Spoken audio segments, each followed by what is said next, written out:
continuous glucose monitoring, or CGM. So the sensor of the CGM is inserted into subcutaneous tissue. It measures the glucose in the interstitial fluid, not blood sugar. So there can be up to 20% variance between finger stick and a CGM reading. So we always want to use a regular blood glucose meter to check a finger stick during warm-up period of the CGM, which can take up to 60 minutes. If symptoms do not match a CGM reading during symptoms of hypoglycemia or hyperglycemia, anytime we're putting a newly inserted sensor on, the difference may be greater. So generally it takes about 24 to 48 hours for those numbers to get closer. If the reader or the app is showing a magnifying glass with a drop of blood, it may not be picking up the low blood sugar. So using a blood glucose meter to check blood sugar is the best. If there is no number on the CGM or a trend arrow showing on CGM, we want to check it with a blood glucose meter. So just please make sure the patient still has testing supplies available to check finger sticks, such as lancets and test strips. The CGM can have about a lag time of approximately 5 minutes between glucose in bloodstream and glucose in the interstitial fluid. Differences may be observed during times of rapid changes in blood glucoses, such as after eating a meal, dosing insulin, or during exercise. Some examples of the CGMs are the Freestyle Libre 2, the Freestyle Libre 2 Plus, Freestyle Libre 3, and the Freestyle Libre 3 Plus. Now, starting in August, which is 2025, only 2 Plus and 3 Plus sensors will be available. And this is because they are more compatible with the insulin pumps. So the 2 Plus and the 3 Plus, they will have a sensor change every 15 days. The only difference is the 3 Plus will be compatible with Beta Bionics insulin pump, where the 2 Plus is more compatible with the Omnipod 5, T-Slim, and iLet insulin pump. They both have the 60-minute warm-up period before it shows any readings. So, of course, you want to use a blood glucose meter in that amount of time if you need to give yourself insulin or check what your blood glucoses are. And the sensor can only be used with either a reader or phone, so not both. So if they decide to use a sensor, they have to make that choice of using the reader or the phone. Then we have the Dexcom G6, G7, or the Stelo. The G6 is an older one, so they have the sensor changing every 10 days, and it has a 2-hour warm-up time, which is longer. And then the G7 has more of a 30-minute warm-up time that is not as long. But the Dexcom Stelo, you can buy that over the counter, and that's usually for type 2 diabetics or pre-diabetes. You cannot use that if you're on insulin. They don't recommend that. So not on insulin, that's a good meter to use. You can use these with reader or phone interchangeably with same sensor. So those are different than the Freestyle Libre 3s and the 2s Plus, because you can only use those with the reader or the phone, where this one you can use both interchangeably. Guardian 3 and Guardian 4 from Medtronic. It has a 2-hour warm-up time. So 14 years and plus, that should always be placed on the back of the upper arm or the abdomen, at least 1 inch from the insulin pump infusion site, and at least 1 inch away from the manual injection site. This has a 2-piece system, so you really have to be careful you don't lose those pieces. Eversense is a newer version that came out, and not too many people have this one. I think we have one patient that has this as of now. It's the only implantable sensor. It's a 180-day wear. Requires twice daily calibrations for the first 3 weeks, and then daily calibrations after that. A specialty physician has to place the sensor and remove it. And the closest place from here is Bridgeport, West Virginia, to get it placed. Compatibility. So you just have to check with their phones to see if they have a compatible phone. Not all phones are compatible, so just attempt to download the app if it's the Freestyle Libre app or if it's the Dexcom Clarity app. If it doesn't work, then they have to use the receiver or the reader.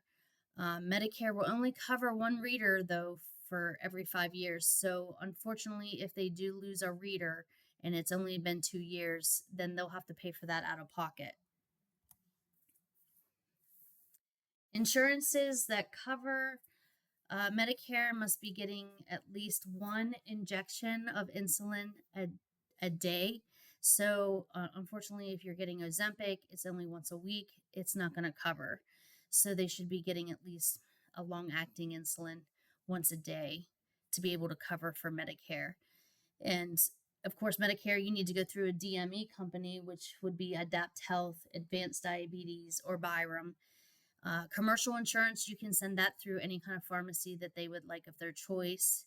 Medicaid readers typically are not covered, so they usually have to pay for those out of pocket, which is kind of sad because most of those people do not have phones that are compatible with the apps. So kind of leaves them out for the sensors.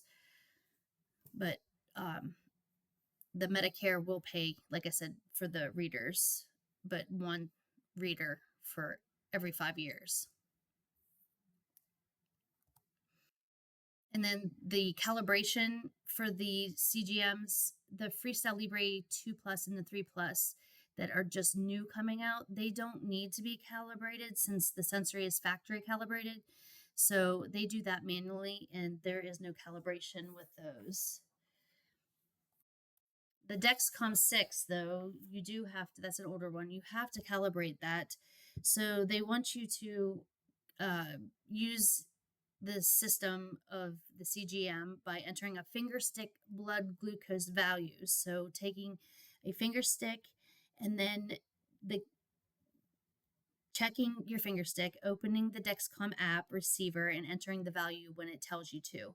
So when you're calibrating, you just have to make sure that you're entering that blood finger stick within that 5 minutes that it tells you to, and don't calibrate it during any sensor error because it won't work.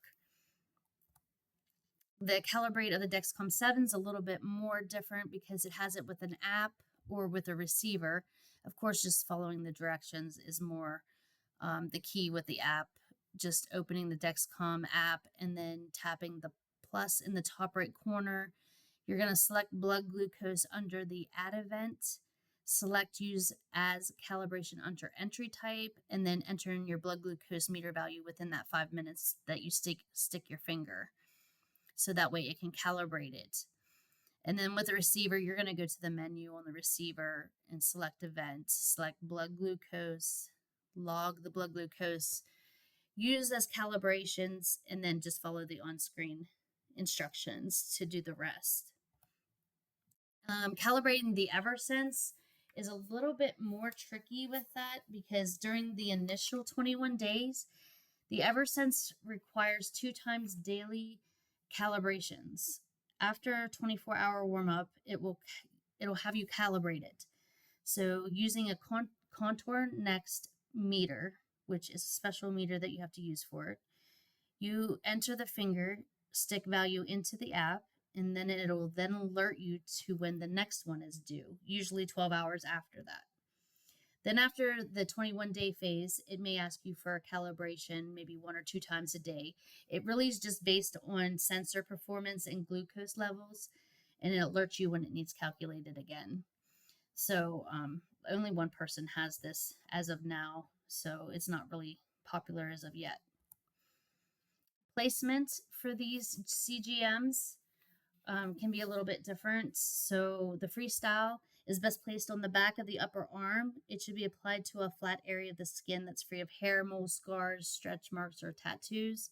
The sensor should also be at least 1 inch away from the insulin injection sites.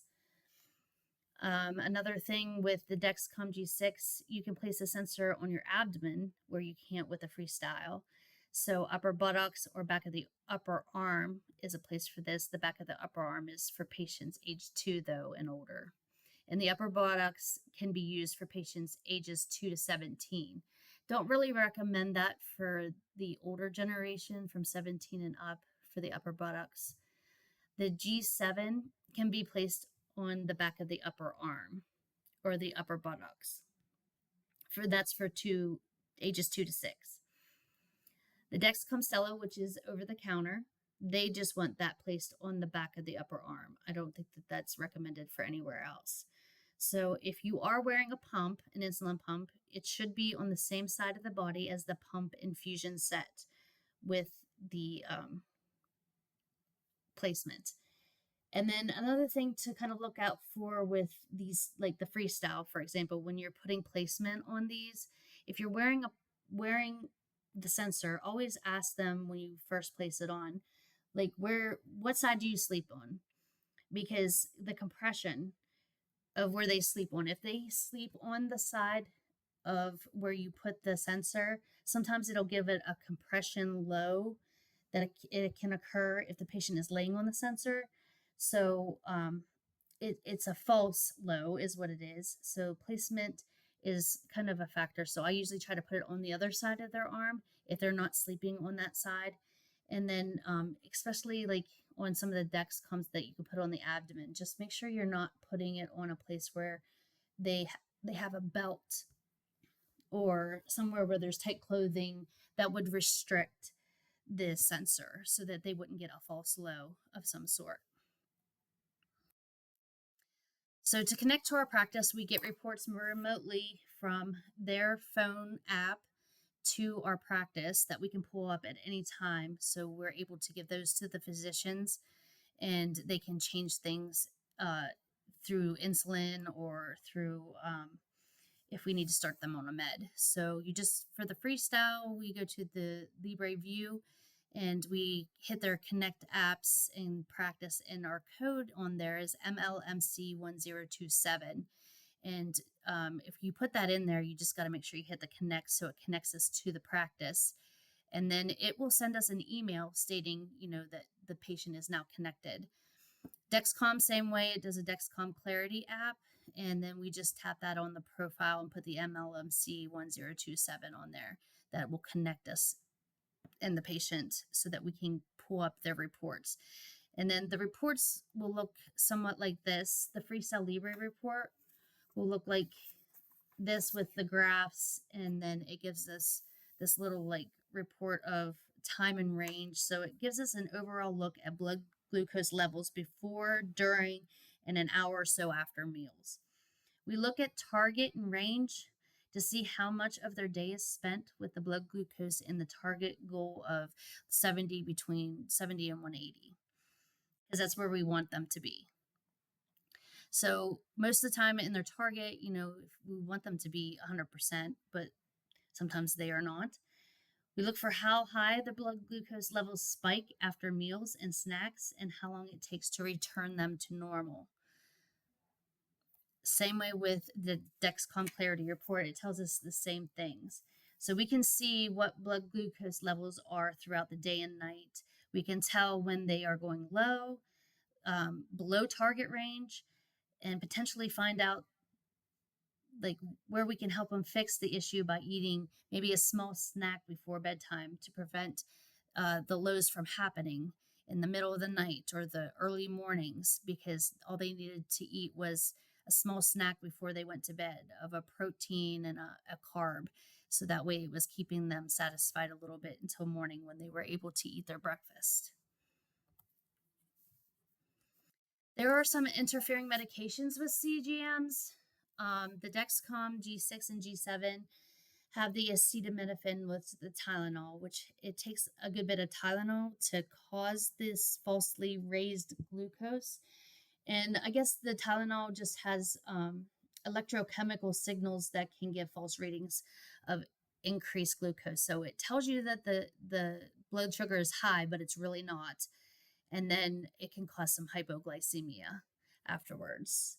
So if people are on excessive amount of Tylenol, they just suggest that they don't use a CGM. The hydroxyurea is also causing a lot of increased false readings of blood sugar. That this is more of a medication to treat cancer. So these are used for treating cancers. If your patient is a cancer patient, they might be in their products. The hydroxycarbamide is something that is in blood cancer meds or used to treat sickle cell disease. They are in some psoriasis medications, though, as well.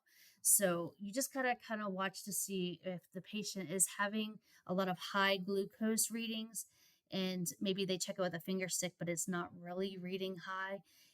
Are they using these products, or maybe is this an indicator? The Freestyle Libre 2 and the Libre 14 day, we don't really use those anymore, and they're not going to be anymore after August. So I don't think we really need to worry about these.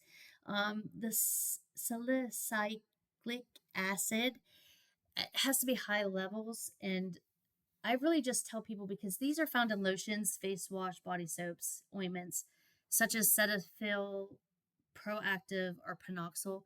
So it's just really important that when you put these sensors on, that you use soap and water to wash the area really well, and then you use the alcohol swab to use it to place it on, so that we're not having that issue of maybe something picking up because they put a lotion on and causing it to give a false reading. The Freestyle Libre 3, ascorbic acid, vitamin C. And when you go to place that sensor on, it will say that, if you have increased vitamin C, it could give you falsely raised sensor glucose readings. Airborne was on there as well, if you take a lot of airborne. Interfering medications with the Medtronic is Tylenol as well, can do the same thing with the Guardian 3 and then the 4 with vitamin C and Tylenol. Xylose can interfere with readings, and that's just a type of sugar for diabetics that they use. So just a sweetener that diabetics are using. And then the Eversense, it does have some interfering medications with tetracyclines, which is an antibiotic that is used. It can give you false increased chance of hypoglycemia, especially used with insulin or other diabetic medications. So anytime the patient is on that Eversense, that's the implantable device that I said we only have one patient with, it can give you some false hypoglycemia. Then the mannitol and sorbitol in peritoneal dialysis solution, they really don't recommend that these patients have a CGM, because it just gives you falsely elevated readings.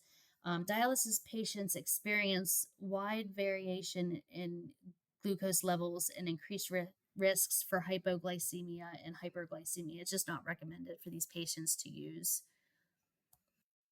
Anytime that your patient is going for an MRI, CT, diathermy, the system must be removed prior to the MRI or the CT scan. Sometimes they'll make them remove them for the x-rays. Not all the time. It just depends on the area that is doing the test. So we try to tell the patients, if they know they have an MRI or a CT that is coming up, maybe not put the sensor on until after they get that appointment done, because it's so hard to change the MRIs or the CT appointments, or maybe sometimes it just isn't possible to do. So we don't want them to waste a sensor, because sometimes they are so hard to have them replace them. So maybe it's easier for them to just not put the sensor on until after they get that testing done. Again, on dialysis or critically ill, the peritoneal dialysis is probably the worst for them to have a CGM. But I think I was reading about just regular dialysis patients that they kind of like them to have the CGM, just because they can keep better control of their blood glucoses. Pregnancy is okay with Dexcom G7 and the Libre 3. And then we have some skin complications from CGMs that happen just because people don't realize that whenever they change these sensors themselves at home, that they need to move them because they like them on one side and they don't like them to be changed to the other side. One third to two thirds of device users report skin complications. So, as you see in some of these pictures, they can cause some redness, itching, wounds, eczema. They can cause some cellulitis and some irritation. So, I've had a couple patients that have come in and have not seen like cellulitis, but have seen that they have just moved it a little bit up or a little bit to the side. So it's just really irritated and just mad and angry. So I've had to have the physician look at the area and had to have him get it treated because, it's a wound and we know that diabetics don't heal very well. So just keep stressing to them that they have to move it from side to side. Try to tell them to move it from like one arm to the next arm whenever they're using the sensors.